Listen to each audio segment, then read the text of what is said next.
সামনে শবে বরাত, ও শবে বরাত ব্যাপারে যে হাদিস আইছে বাইহাকি শরীফর, এর মধ্যে মা আয়েশা সিদ্দিকায় আখতা উঠিয়া কইলা ওয়ালা আনতা ইয়া রাসূলুল্লাহ, হে আল্লাহর রাসূল আপনিও কিয়ামতের দিন কিতা নাজাত পাইতা নানি। এর দ্বারা বুঝাইতে আল্লাহর নবী যে আল্লাহর কাছ থেকে নাজাত পাও যদি তাহলে তুমি আমল করো, ইলম তলব করো, আর আল্লাহর তুমি গোলামি করো।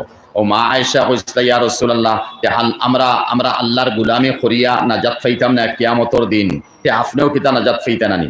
তখন আল্লাহর নবী কইলা না, ওয়ালা আনা, আমিও নাজাত পাইতাম না, ওয়ালাকিন ইয়াতাকাম্মারানি আল্লাহু বিরহমাতি, একমাত্র আল্লাহ পাকে তান রহমত দিয়ে আমি মুহাম্মদুর রাসূলুল্লাহর কিয়ামতের দিন নাজাত দিবা।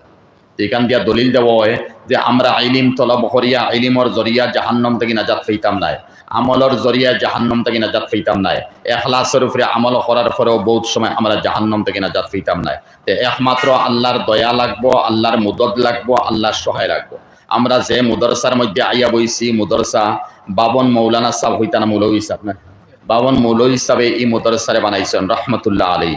আর আমি হুনামতো খবর পাইছি যে এই না আগে গর মুসলমান হিন্দু আসলা, আর আল্লাহ তানে হেদায়ত দিছেন, আর নূরে হেদায়ত পাইয়া ও মতো জায়গার মধ্যে আইয়া তানি মুদরসা বানাইছেন, বুড়ি বাইল মুদরসা তাই বানাইছেন। ওলা না এই মুদরসা বানাইয়া আইস তাই জমিনের মধ্যে নাই, কবরের মধ্যে গেছেন গিয়া। ও কবরের মধ্যে কতহান তান সওয়াব ফৌসিব, এটা তো আমরা কল্পনা করি পাইতাম না।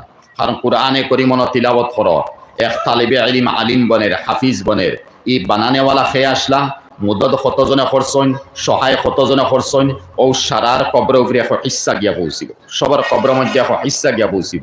তো ওলা আমরা যদি বালা নিয়তে এক মুদরসার যেমত আলিম হল আছেন, মুদরসার তালিবে ইলিম হল আছেন, এরা তো আল্লাহ নবীর ওয়ারিস নানি। রশিদ আহমদ গঙ্গুহি রহমতুল্লাহ আলী, কুতবুল আলম রহমতুল্লাহ আলী বুখারী শরীফ পড়াইছেন 40 বছর গাছর তলে। ইস্ট ইন্ডিয়ার সময় বুখারী শরীফ পড়াইছেন গাছর তলে। এই সময় মুদরসা হল বহুত মুদরসা ভাঙ্গি লইছি। আর হজরতে বুখারী শরীফ পড়াইতরা, আর পড়ানির পরে সামান্য একদিন মেঘ লইয়া আইছে, আর বুখারী শরীফের পাত্তা ভিজি যাইব। ছাত্রই বুখারী শরীফ ওলা বগলের মধ্যে লইয়া দৌড়িয়া একবারা দূরই তুলা গড় আসিল, ও গড়ের সাইটে গিয়া খাড়ো হইতরা যাতে বুখারী শরীফ খান বাঁচো। আর হজরতর সামনে যেখান আছিল আওখানো ছাত্র লইয়া আইসন। হজরত লাইলা আইতে সময় তান রুমাল আর ফাউলি জমিনও রাখছেন, আর রাকিয়া তালবা হলর যে জুতা স্যান্ডেল ফালাইয়া দৌড়িয়ে আইসন, বড় বড় মেকর ভুটা আনছে, ওটার সারা তান বান্ধিছেন। আর বান্ধিয়া ওলা দুই সাইডে বা এক সাইডে লইয়া বইয়া আন্তরা, বেশ তালবা তো আসলাফ সদস্যজন, ও সারা জুতা স্যান্ডেল ফাউলি আর রুমালও বান্ধিয়া অন খান্দ লইয়া তাই নেইতরা। তালবা হলে ভাবছেন আমরা হজরত তো আইবা আমরা লাহান, তারা বাক্কা দূরই গিয়া আশ্রয় পাইয়া খরমুখা ফিরিয়া দেখুন হজরতে কিতা বইয়া আনতা। যে সময় হজরত সামনে আইসন, তারা বুঝিলে ইসরিতা তো জুতা স্যান্ডেল বুঝাদার, ও তারা শর্মিন্দা হইয়া হইলে হজরত আপনি জুতা স্যান্ডেল ইটা আমরা বইয়া আনলা খেনে, এটা তো আনার কথা না, এটা মেঘে বীজক আমরা বাদে আনলাম ওখানে। বলে হে তালিবে ইলম হল, তোমরা মনে মনে হয়তো আমার কাছে শর্মিন্দা যে আমরা হজরতে শেখুল হাদিস হিসাবে আমরা জুতা স্যান্ডেল বইয়া আনতা। আমি তোমরার জুতা স্যান্ডেল বইয়া আনিয়ান না, বরং আল্লাহ নবী সাল্লাল্লাহু আলাইহি সাল্লামের ওয়ারিস হলর জুতা স্যান্ডেল আমি বইয়া আনিয়ার। আর খাল কিয়ামতের দিনে এই মতো ওয়ারিস হলর এই খেদমতের কারণে হয়তো রশিদ আহমদের আল্লাহ নাজাত দিলেই।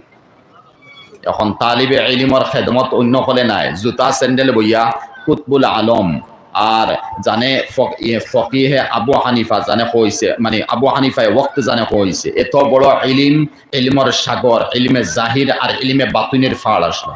আর এরপরে কইতরা আমি আল্লাহ নবীর ওয়ারিস হলর জুতা স্যান্ডেল বইয়া আনছি। তে এরা মানুষে, এরা বুজুর্গ হলে ওয়ারিস হলর কদর করছেন, এরা বুজুর্গ হলে আলিম হলর কদর করছেন। আজ আমরা মধ্যে ইলমের কদর নাই আর ওয়ারিস হলর কদর নাই। হালাকে এক এক ওয়ারিস হল, এক এক তালিবে ইলম হল, এক এক চেরা হইয়া দাঁড়াইতরা। যদিও এই জায়গার মধ্যে আমরা দেখি অমুক হাফিজ সাহ, অমুক আলিম সাহ, অমুক কারি সাহ, এরার কিতা এরার মধ্যে থাকে, এরার মধ্যে আল্লাহ যে ইলিম যে খান দিছেন, ইলমে নবুয়ত দিছেন, আল্লাহ নবীর সিনার